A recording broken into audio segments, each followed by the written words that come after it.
As Evan walks in, we see him, and he looks different. He has some belongings, which are, the last time we met him at the beginning, he had a shopping bag full of socks and underwear. And now he's got his backpack of holding from his ex. No longer has long hair because now he has the ability to get regular haircuts, which was why he had long hair in the past. And he got tired of trying new hair and clothing things and being made fun of, and it was too much for him to take. So he just has a uniform, which is sort of soft blacks on everything, like black jeans, black wingtip shoes, black t-shirt, black hoodie, black wool overcoat for the rain. And he comes in, you can see the only thing under his hoodie that's not a sort of soft, muted, nondescript black is his attendant uniform from the petrol station where he works. The room is completely barren, except for a Wi-Fi router and modem in the corner, and sort of horrifying shapes of tape marked with runes and writing that make just bizarre alien shapes that stretch from the floor to the ceiling and the ceiling up and above and everywhere around. And in the middle of the room, there is a small stand that plugs in, and there are a couple of cameras and motion sensors on the stand looking out around the apartment.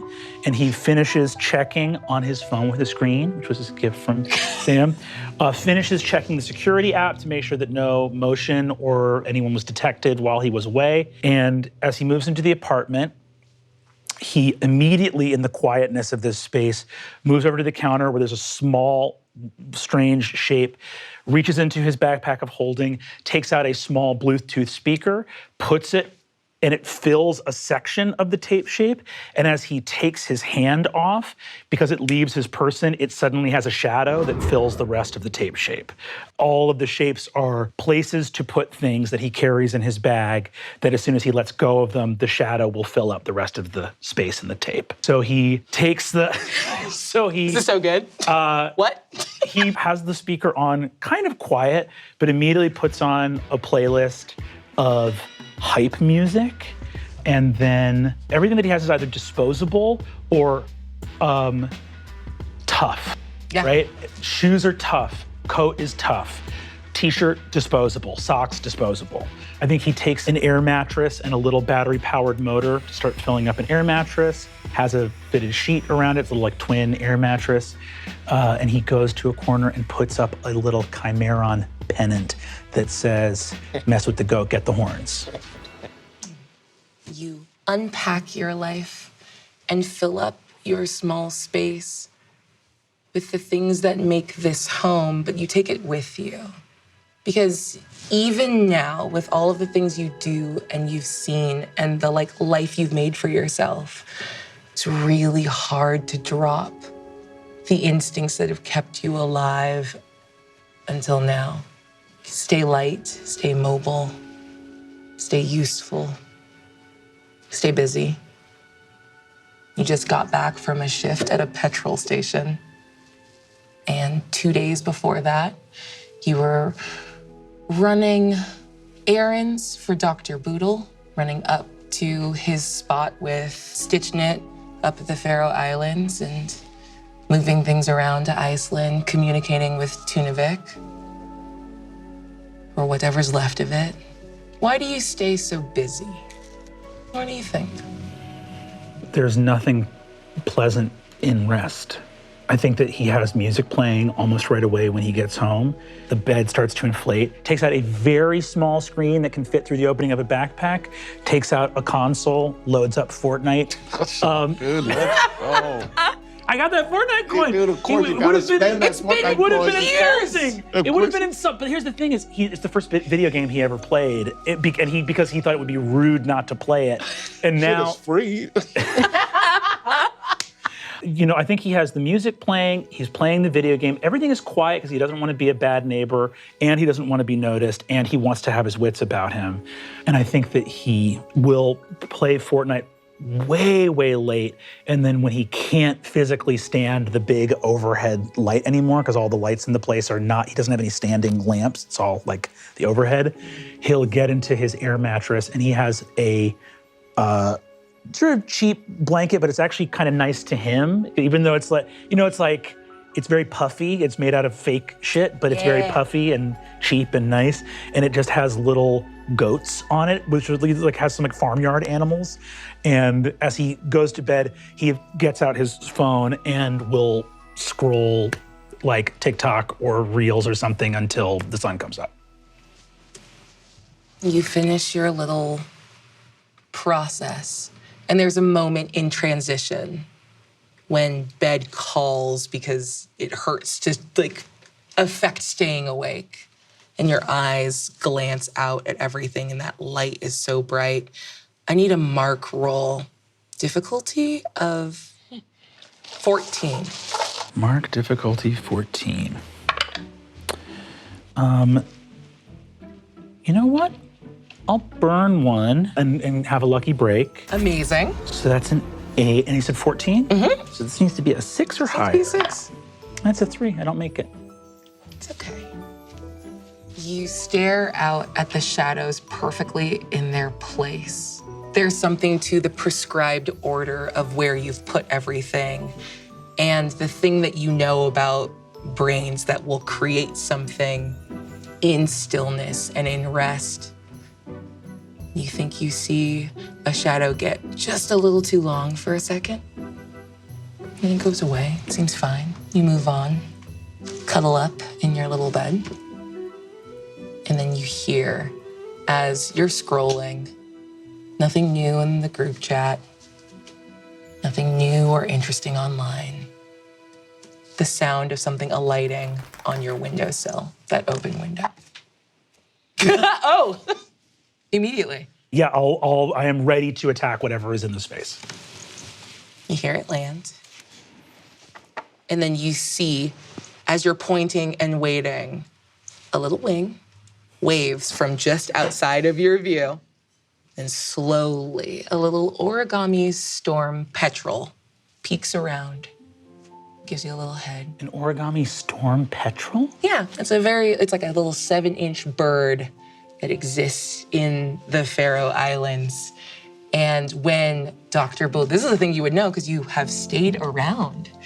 You stayed around Gowpenny. Now who's got bird facts? You think I was gonna show up to this season? Yeah, you called ours birds. Yeah. You called his a storm petrel. That's because Evan's the reason it is that bird. One of the first big problems, Gowpenny broke. You were there working as a custodian when it happened. The last quake that made it so clear to everyone that whatever was happening as the magic was changing, Gowpenny became unstable. And you were working as a custodian, you stayed, you graduated, people moved on and you stayed. But Boodle has always looked out for you, and as he moved out and away, he, of course, offered and extended that hand to you, and you saw it. Things were becoming difficult within this wizarding community, and the first to go were the owls. Disenchanted, they could not be sort of bade to do anything, to send messages, and as the storm was building, and you know about the storm, you had to find a way to communicate, because there were still people that you liked, that you knew, that you went to school with, that you went to work with, that stayed within the thing that built around the school that broke. And then you split the difference because you remembered that short distance messages were usually sent by like little paper airplanes, and they got around and they moved through magic and the world just fine. And together you developed a little bird, a reminder of the communication that was. Something new to try to weather the way magic is now. And this little bird knows the deal. There have been many birds before that learned the lesson the hard way. And it peeks around, it hops forward. Hey, little guy. Oh, I'm sorry, come in. I'm sorry, I didn't mean to scare you. And you see a sort of expanding of like the space made in its chest as it almost gives a little sigh. And it doesn't make any like bird sounds, but you hear the sort of like gentle crackle and exhale as it comes in and flaps and lands on your hand. He looks around at the stuff that's around here and opens the bird around with a sense of like, thank God something's happening. Yeah. It unfolds quickly. And this is a note from someone who communicates with you often that is not trying to affect a sense of familiarity.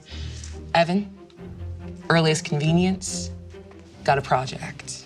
Evan folds up the bird and just writes, on my way, and I think Evan immediately gets his whole life deflated, everything in the bag, the Wi-Fi thing and the cameras and motion sensors. He has compartmentalized those. Those aren't his belongings because he can't take them with him. Those live at the apartment. He puts everything back in the backpack and pulls out a long wooden rod and then the bristles of a push broom, screws the rod in, goggles, electronic compass, analog material compass, rain slicker on the broom, out the window.